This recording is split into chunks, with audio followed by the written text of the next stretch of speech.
Assalamualaikum. Selamat datang lagi di channel aku, Mirna Pramesti. Makasih banyak nih buat kalian yang selalu nontonin aku. Dan kali ini aku mau coba sedikit cerita tentang liburan kami beberapa hari lalu di Yogyakarta. Nah, salah satu tempat wisata yang kami kunjungin itu kemarin adalah Candi Prambanan. Nah, untuk lihat keseruan kami, tonton terus videonya sampai habis, jangan di skip ya. Nah, seperti biasa karena masih pandemi, jadi begitu masuk ke Candi Prambanan berlaku protokol kesehatan ya. Bisa dilihat di video ini. Untuk tiket masuk di Candi Prambanan kemarin, untuk usia 10 tahun ke atas itu dikenain biaya 50.000, dan untuk usia 10 tahun ke bawah itu kemarin dikenain biaya 25.000, dan untuk yang usianya 3 tahun ke bawah itu masih free alias gratis. Nah, ini berlaku cuma untuk wisatawan lokal, dan untuk turis asingnya itu beda lagi harganya. Cuman aku tuh lupa ya kemarin harganya berapa ya, aku nggak begitu merhatiin karena waktu pembayaran ke loket itu dibatasin, jadi cuma satu orang mewakili rombongan. Jadi kalau kami kemarin 16 itu cuma satu aja yang bayar tiket di loket gitu.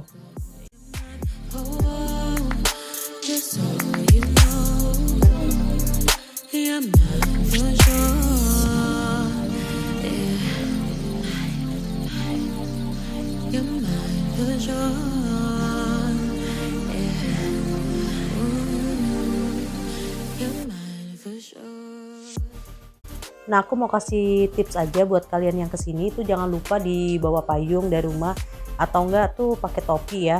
Tapi untuk yang nggak bawa jangan khawatir karena di sini tuh ada yang nyewain payung dengan biaya 10.000. Jadi begitu kita turun dari kendaraan itu langsung disamperin sama abang-abang yang nawarin sewa payung gitu.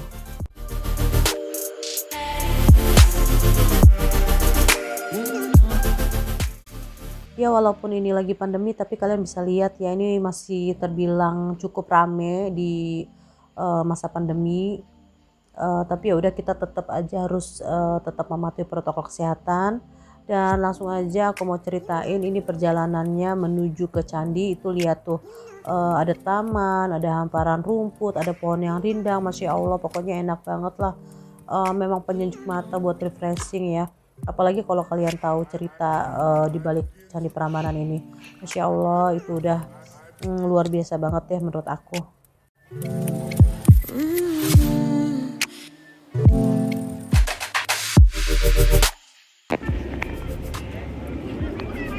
Kenapa pesawatnya deket banget sih?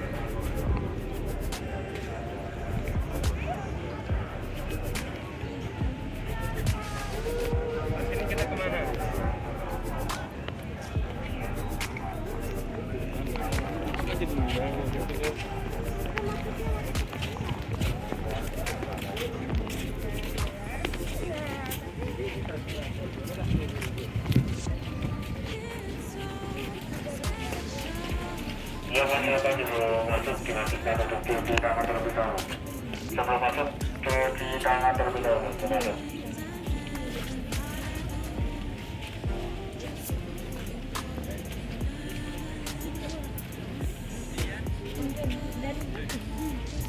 Nah, untuk masuk ke candinya jadi kita wajib untuk cuci tangan dulu, dan untuk cuci tangan ini benar-benar semuanya nggak pakai tangan. Jadi untuk keluarin air ataupun sabun itu semuanya pakai kaki, dan ini nggak boleh lewat, itu ada yang jagain di sebelah kiri, ada security-nya. Jadi kalau yang lewat cuci tangan itu dikasih peringatan. Sebelum masuk diwajibkan untuk cuci tangan dulu, Bu. Ya, silakan. Sebelum masuk diwajibkan untuk cuci tangan terlebih dahulu. Ini rame tiap hari ya, Mas? Apa minggu aja? Kalau liburan ini ramai. Ini termasuk rame ya? Kemarin ada sempat sepi nggak, Mas? Untuk sepi itu awal-awal pandemi itu. Ya, itu pandemi. Jadi mulai orang berani main lagi tuh kapan ya, Mas? Maret? Ya mungkin sehabis Agustusan kali ya? ya, yang habis dulu itu, Bu. Itu mulai agak ramai. Oh, Habis itu mungkin kan orang-orang kan mungkin udah udah mulai di rumah terus. rumah terus. Ini katanya pandemi tahap 2, tapi masih rame ya termasuk ya? Kalau ini kan mungkin karena ribuan ya ramai. Biasanya kan dibatasi, juga dibatasi, Bu. Oh, Udah. ini termasuk nggak dibatasin, boleh semua ya kayaknya ya? Tapi yang penting protokol kesehatannya Protokol dijaga. kesehatan, ya. Kalau dibatasi masih, kalau liburan kayaknya pembatasannya kan biasanya kalau liburan ini kalau hari biasa kan bisa sampai 15 ke atas kan 30% aja. Nanti kan 5 ribu aja udah 50 tutup. Iya.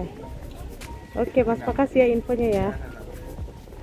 Kalau pas hari biasa ya paling kita 2.500 kan. Oh gitu ya. Ini ya yang penting kan seluruh pemuda harus ada rapid juga kan.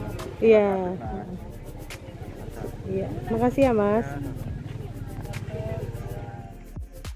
Nah, sedikit info buat kalian, aku mau kasih tahu soal sejarah Candi Prambanan. Tapi ini cuman yang apa ya, sebatas yang aku tahu aja ya. Nah, kalau menurut aku Candi Prambanan ini adalah salah satu candi Hindu terbesar yang ada di Indonesia. Tapi selain itu sih Candi Prambanan ini juga merupakan salah satu candi yang terindah yang ada di Asia Tenggara. Nah, candi ini dibangun pertengahan abad ke-9 itu pada masa pemerintahan apa ya, Rakai Pikatan kalau nggak salah. Your mind was on, yeah. Ooh, your mind was on. Nah, konon cerita di sini tuh ada patung Putri Cantik. Itu patung itu merupakan patung yang dikutuk ya. Jadi ceritanya dulu ada Putri Cantik itu namanya tuh Roro Jonggrang. Terus karena kecantikannya ini ada pangeran yang terpikat gitu kan. Itu pangerannya namanya tuh Bandung Bondowoso. Nah, terus waktu si pangeran ini ngelamar si Putri tuh ngajuin syarat ya secara halus dengan maksud tuh supaya si pangeran ini tuh nggak mungkin nyanggupin lah, jadi dia tuh kasih syaratnya tuh yang nggak mungkin gitu kan. Jadi dia minta dibangunin candi sebanyak 1000 tapi cuma dalam waktu semalam aja. Nah, nggak taunya si Bandung Bondowosonya ini nyanggupin gitu, cuman dia tuh pakai cara curang, cuman dia pakai bantuan makhluk halus gitu untuk bangun candinya. Nah, waktu candinya udah kebangun sebanyak 999, panik nih si Roro Jonggrangnya, terus dia nyuruh penduduk desa untuk nyalain api unggun, terus untuk numbuk padi gitu dengan lesung, dengan harapan tuh para jinnya tuh kan jadi ngira tuh kalau udah pagi gitu kan, terus jinnya tuh ketakutan karena udah siang, udah terang gitu. Nah, si Bandung Bondowosonya itu tahu kalau si Roro Jonggrangnya tuh juga pakai tipu muslihat gitu. Nah, marahlah dia. Akhirnya dia karena kemarahannya dia tuh ngutuk Roro Jonggrang jadi patung, dan inilah yang ngelengkapin kesempurnaan jadi 1000 candi. Jadi yang ke-1000-nya itu ialah patung si Roro Jonggrang yang jadi batu. Nah, untuk cerita Roro Jonggrang tadi itu juga apa ya, masih misterius sih, masih merupakan legenda aja yang untuk kebenarannya juga aku juga masih kurang tahu ya. Karena kan candi ini tuh udah lama banget, dan dari dia ada tuh baru beratus-ratus tahun kemudian ditemuin. Nah, itu pun udah berupa reruntuhan candi gitu kan. Dan untuk upaya pemugarannya sendiri itu baru serius dilakuin tahun 1930-an. Dan baru rampung itu sekitar tahun 1953. Nah, ini diperkirakan ada 240 candi besar, tapi cuman ada 18 candi yang berhasil dipugar.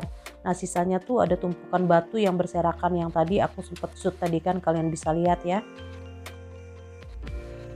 Nah, kalau dilihat lagi secara detail tuh aku nggak kebayang, luar biasa banget ini apa ya, Candi Prambanan ini bisa dibangun sampai seindah dan semegah ini ya.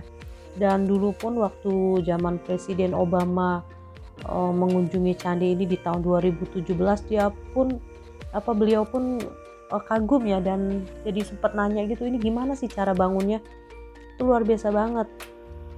Dan perlu kalian ketahui, jadi candi ini tuh nggak langsung ditemuin langsung megah gini, nggak. Jadi candi ini tuh kayak apa ya, disusun jadi kayak potongan puzzle gitu. Jadi ini pakai proses, waktu ditemuin kan candinya ini berupa apa, reruntuhan batu gitu, terus disusun ulang untuk nemuin bentuk aslinya. Jadi begitu ceritanya, jadi nggak langsung menjulang bagus indah, nggak begitu. Jadi emang detail gitu, disusun satu-satu gitu, makanya lama prosesnya. Nah, selain info-info tadi, aku juga mau kasih sedikit tambahan info kalau pengunjung yang datang ke sini itu kita nggak boleh naik ke candinya gitu. Jadi ada kayak eh, semacam batas, jadi kita nggak boleh naik dan kita tuh cuma boleh sampai di lantai 1 lah istilahnya gitu. Jadi emang kita nggak boleh naik, nggak bisa lihat ke atas-atasnya tuh secara detail seperti apa gitu.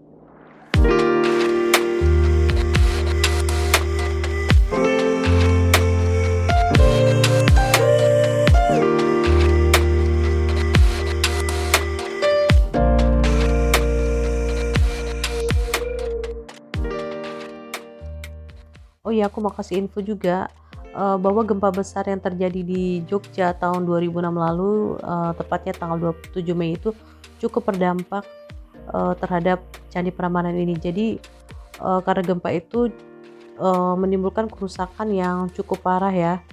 Jadinya tuh, dibikinlah monumen ini untuk memperingati bahwa pernah terjadi gempa besar di sini dan mengakibatkan kerusakan yang fatal begitu. Nah, ini di bagian belakang candi, jadi masih luas banget areanya dan bisa dilihat tuh masih banyak banget tumpukan-tumpukan batu candi yang belum tersusun. Jadi memang kayaknya tuh candinya ini sendiri nggak mengelompok ya, jadi kayak nyebar gitu tumpukan batunya gitu.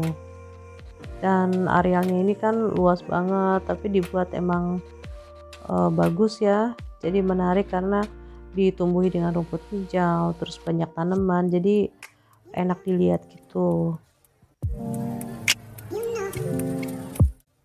Oh iya, aku lupa kasih info ya, kalau candi utama yang terbesar di sini tuh disebut eh, Candi Trimurti atau tiga wujud, karena candi ini tuh dipersembahkan untuk 3 dewa Hindu tertinggi, yaitu Dewa Brahma sang pencipta, Wisnu sang pemelihara, dan Siwa sang pemusnah. Begitu sih menurut info yang aku pernah baca. Nah, setelah tadi udah selesai menikmati pemandangan di Candi Prambanan ini, terus udah foto-foto juga, akhirnya kami mutusin untuk pulang. Bisa dilihat ini perjalanan untuk keluar dari candi utama ini, dan memang masih banyak banget tuh candi-candi tumpukan-tumpukan batu yang belum selesai ya. Jadi memang untuk keluarnya tuh nggak sama seperti waktu masuk, jadi masuk dari depan tuh keluarnya kayak dari sampingnya gitu dan cukup tinggi, jadi kita menuruni tangga dan cukup jauh sih untuk balik lagi ke depan ke parkiran gitu ya, atau ke pintu masuk utama yang dari depan banget, dari mulai apa yang mulai dari loket pembayaran itu ya cukup jauh lah.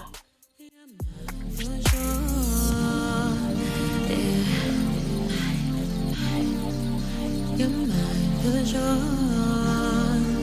Yeah. Ooh, you're mine for sure. Nah, karena untuk balik lagi ke depan itu lumayan jauh, jadi aku dan keluarga mutusin untuk naik kayak semacam kereta dengan biaya itu per orang Rp10.000.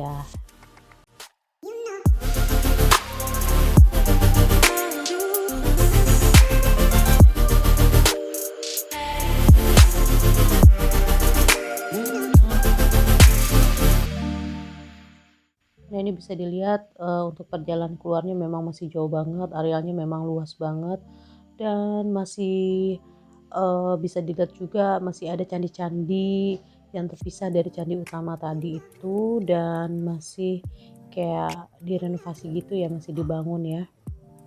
Cuman aku kurang paham ini candi apa, jadi maaf banget aku nggak bisa kasih info ke kalian ya. Di tengah perjalanan juga aku masih disuguhi dengan pemandangan candi-candi, reruntuhan batu yang belum tersusun. Cuma ya memang itu tadi aku juga kurang paham, jadi aku nggak bisa kasih info lebih detail ke kalian.